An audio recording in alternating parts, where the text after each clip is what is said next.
নমস্কাৰ সকলোকে ৰাতিপুৱাই ভিডিঅ'টো আৰম্ভ কৰিলোঁ দেখিছেনে কি সুন্দৰকৈ বেলিটো ওলাইছে আৰু আজি যামগৈ যিহেতু মৰিগাঁও নহয় কামপুৰ বেয়া লাগিছে মই এইখিনি ফুলখিনি ৰাতিপুৱাই শুই উঠি ফুলখিনি দেখোঁ ইমান ভাল লাগে মনটো আৰু মুকলি হাকলি দেখিছেনে কি ধুনীয়া গতিকে এয়া আৰু আৰম্ভ কৰিছোঁ ভিডিঅ' নকৰিলেও বৌয়ে কয় কিয় ভিডিঅ' কৰা নাই বুলি এইয়া মই দেখাই আছোঁ বোলো এইফালে কাম কৰি আছে দাদা বিৰাট কামিলা মানুহ আৰু তপনে গা ধুই আহিছে আৰু বৌক দেখাম ৰ'ব এইফালে আমাৰ বৌখিনি কি বনাইছে সুধিছোঁ তেওঁ মোক কৈ আছে কি বনাইছে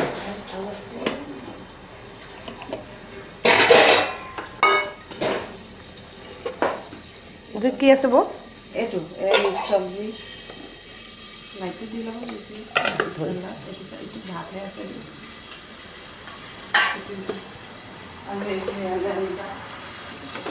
মাংস বনাই আছোঁ দালি এইফালে আৰু যে খানাটো যে ইমান ধুনীয়াকৈ বনাইছে ইমান ধুনীয়াকৈ মানে সদায়ে বনাই থাকে বাৰু খানা ইয়াৰ বনোৱাৰো কাৰণ এটা আছে আলহী আহিব আমিতো খায়ে থাকোঁ তথাপিতো মইতো সদায়ে খায়ে থাকোঁ বাৰু আলহীও আহিব বৈ মাতি থৈ আহিছে আৰু আলহী কোন আহে আপোনালোকক দেখুৱাৰ আগতে বৌহঁতৰ ঘৰৰ পৰিৱেশটো দেখাইছোঁ ইমান পৰিপাটি ড্ৰয়িং ৰুমটো ইমান ধুনীয়াকৈ সজাই থৈ দিছে এইয়া আমাৰ আলহী আহি পাই গ'ল জেফিদা আৰু নব আহিছে আৰু সিহঁতক দিবলৈ কিমান ধুনীয়াকৈ থালিখন সজাইছে দিয়কচোন চাওক কিমান ধুনীয়াকৈ সজাইছে ভাতকেইটা এনেই বাঢ়ি দিলে নহয় ভাত বাঢ়াৰ চব্জি দিয়া কাঁহীৰ কাষত তাৰো এটা আৰ্ট আছে আৰু ইমান ধুনীয়াকৈ সজাই দিছে থালিখন নাখালেও নোৱাৰি মানে গতিকে থালিখন দেখাৰ লগে লগে জিভাৰ পানী পৰি যায় মানে সেয়ে আৰু এতিয়া খাই বৈ আমি যাবলৈ ওলাই লৈ পেলাই নব এইফালে জেফিদা সিহঁতেও খুব ভাল পায় আমাৰ বৌ হাতে দি খায় আৰু বৌকো খুব ভাল পায়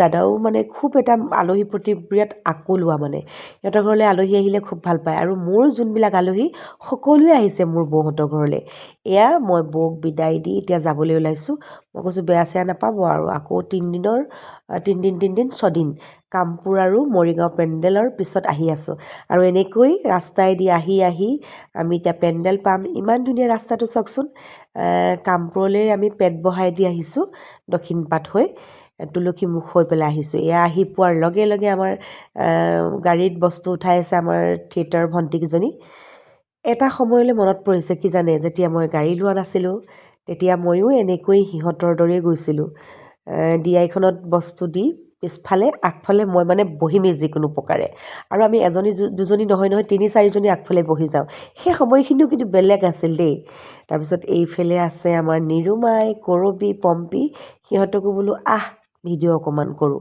সিহঁতিতো ভিডিঅ' কৰেই সকলোৰে ভ্লগ আছে তাৰপিছত চাওকচোন কেনেকৈ উঠিছে এই দিনবিলাকলৈ মনত পৰে আগতে এনেকৈয়ে উঠিছিলে আমিও উঠিছিলোঁ পিছফালে পিছফালে সেই দিনবোৰলৈ যে সঁচাকৈ মনত পৰি যায় নষ্টালজিক হৈ যাওঁ এতিয়া গাড়ীখন ল'লোঁ কাৰণে আৰু মানে গাড়ীতে যাওঁ বাৰু কিন্তু এইবিলাকত উঠি মজা লাগে গম পাইছেনে গোটেইখিনি একেলগতে যোৱা মজাটোৱেই বেলেগ এজনী পম্পী এনেই সিহঁতৰ লগত ধেমালি ধুমুলা কৰি সিহঁতকো বহুত দিনৰ মূৰত লগ পাইছোঁ তাৰপিছত মই ৰুমলৈ আহিলোঁ ৰুমলৈ আহোঁতে আকৌ ট্ৰেইনৰ গেটটো পৰিল নহয় কামপুৰত সাংঘাতিক মানে জাম হৈ যায় বহুত দেৰি তাতে ফচিলোঁ তাৰপিছত এনেকৈ আৰু একা বেকা ৰাস্তাৰে আহি আছোঁ নাপাওঁ আৰু চেণ্ডেল মানে জোতা খুলি ল'লোঁ দেখিছে কোনে এনেকৈ জোতা খোলে বাৰু মই গাড়ীত উঠাৰ লগে লগে জোতা খোলোঁ তাৰপিছত যোনকেইজন কমিটি মানুহে দিবলৈ আহিছিলে ৰুম তেখেতলোকে এয়া ৰুমটো দেখাই দিলে ময়ো আহিলোঁ আৰু এজনী টিকলি দেখিছে এই যাৰ ঘৰত আহিছোঁ মানে সেই টিকলি দুজনী আছে তাই চিৰিয়েল কৰে আৰু ৰাতি আহিলোঁ শ্ব'লৈ আৰু সম্বৰ্ধনা অনুষ্ঠান আছে মোৰ গতিকে মই অকণমান সম্বৰ্ধনা অনুষ্ঠানৰ কাৰণে হেৰিয়ত যাওঁ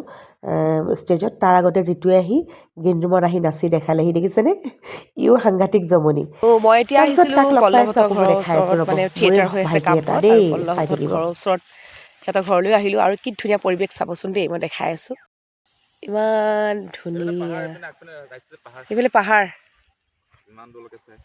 এইটো পল্লৱ এইটো মৰমৰ ভাইটি বিজুবা আহিলে আজি আমাৰ তালৈ আমি কামপুৰতে শ্ব' চলি আছিলে তো মই আহি পেলাই পালোঁ গুৱাহাটীৰ পৰা পালোহি তো আহি পেলাই বিজুবা থকা বুলি গম পাই তো বিজুবাক ফোন কৰিলোঁ তো বিজুবাই সময় দিলে মোক অকণমান সময় যে ঠিক আছে ভাইটি হিচাপে আছোঁ আহিলে মোৰ লগত অকণমান দেখুৱাবৰ কাৰণে পৰিৱেশটো লৈ আহিলোঁ ধন্যবাদ চাব আপোনালোকে মই থিয়েটাৰত আছিলোঁ গীতাশ্ৰী থিয়েটাৰত আৰু তাক লগ পাইছোঁ তেতিয়া সি প্ৰথম থিয়েটাৰলৈ গৈছিলে গীতাশ্ৰী থিয়েটাৰ কাহিনীৰ কথা মনত পৰি আজি ইমান হাঁহিছোঁ নহয় দুয়োটাই গতিকে সেই আৰু লগ পালোঁ অকণমান সিহঁতৰ ঘৰলৈ আহিলোঁ মাতিলে চাহ একাপ খালোঁ তাৰপিছত আৰু এতিয়া সিহঁতৰ ঘৰৰ ওচৰতে কাষতে এয়া পৰিৱেশটো অকণমান দেখাওঁ বুলি আহিলোঁ আপোনালোকক।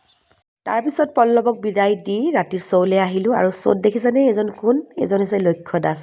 ইনষ্টাগ্ৰামত সাংঘাতিক ফলোৱাৰ্ছ আছে আৰু খুব ধুনীয়া ডান্স কৰিঅ'গ্ৰাফাৰ। গতিকে তেখেতক লগ পাই খুবেই ভাল লাগিল। আৰু এইফালে আমাৰ ছোৱালীকেইজনীক চাব দেই, এইকেইজনী ইহঁতি মানে তেখেতক মাতিছিলে, মানে তেখেতো আহিছিলে আৰু তেখেতক লগ পাই ভাল লাগিল ইহঁতৰ থ্ৰুৱেদি। আৰুতো মোৰ বনোৱা পাল থাকেই য'তেই যাওঁ, গতিকে তাৰ পিছদিনাখন এয়া আহিলোঁ। বৌহঁতে ভাত এসাঁজ খুৱাম বুলি আশা কৰি আছিলে, গতিকে বৌ অসুবিধা হোৱাৰ কাৰণে বনোৱা দায়িত্বটো মোলৈ পৰিল, এইগৰাকী বৌ। আৰু এখন চিনাকি মুখ দেখাই আছোঁ, গাহৰি তিলেদি বৰালি মাছ এনেকৈ বনালোঁ।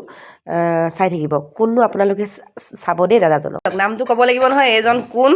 এজন হেৰি কি ৰাধাৰ নুৰুল দা ঘৰত এসাঁজ এয়া কলপাতত কি দিছো আৰু নাজানো আৰু তথাপি ভাল লাগিল বহুত লগ পাই। আকৌ কামপুৰ আহিলে আহিম আকৌ আপোনালোকৰ ঘৰত। আকৌ লগ পাম। আকৌ এই টিকলিজনী বোলে মোক কৰি দিয়াচোন। এইও চিৰিয়েল কৰে দেই, ৰাজকুমাৰীত কৰিছিলে। এয়া এই মই দাদাহঁতৰ ঘৰতে আছোঁ আৰু এইজনী ডাঙৰজনী।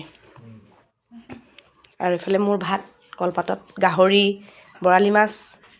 তাৰপিছতে খাই বৈ উঠি এয়া মই বোলো দাদাই পোৱা সন্মানখিনিকে অকণমান ভিডিঅ' কৰি থৈ দিওঁ। তেখেতে মানে NHD কৰিছিলে আৰু নাটক শিকাই, নাটক ডাইৰেকশ্যন দিয়ে। সেইডোখৰত নাম জানে আৰু পুতুল ভূঞা বুলি ক'লে। ময়ো তেনেকুৱা এজন ইমান অভিজ্ঞ ব্যক্তি এজনক লগ পাই খুবেই ভাল লাগিল আৰু খুব সুন্দৰ মনৰ মানুহ আৰু বৌ খুব ভাল মনৰ মানুহ। মানে সঁচাকৈ কামপুৰ আহিলে আকৌ মই আহিম। ফোন নাম্বাৰটো লৈ গৈছোঁ, দাদাক মাজে মাজে ফোন কৰি থাকিম, খা খবৰ লৈ থাকিম। গতিকে খুবেই ভাল লাগিল থাকি পেলাই। আৰু এনেকেই দাদাহঁতৰ ঘৰত থাকি পেলাই এয়া ৰাতি শ্ব'লৈ আহিলোঁ। শ্ব'লৈ আহি পেলাই আমাৰ দেখিছেই নহয় এয়া তেতেলী হাই প্ৰেছাৰ থকা মানুহ। তাৰপিছত এনেকৈ কৰি আৰু ভিডিঅ'টো সামৰণি মাৰোঁ আৰু এতিয়া দেই। আকৌ নতুন এটা ভিডিঅ'ত লগ পাই আছোঁ। Bye bye.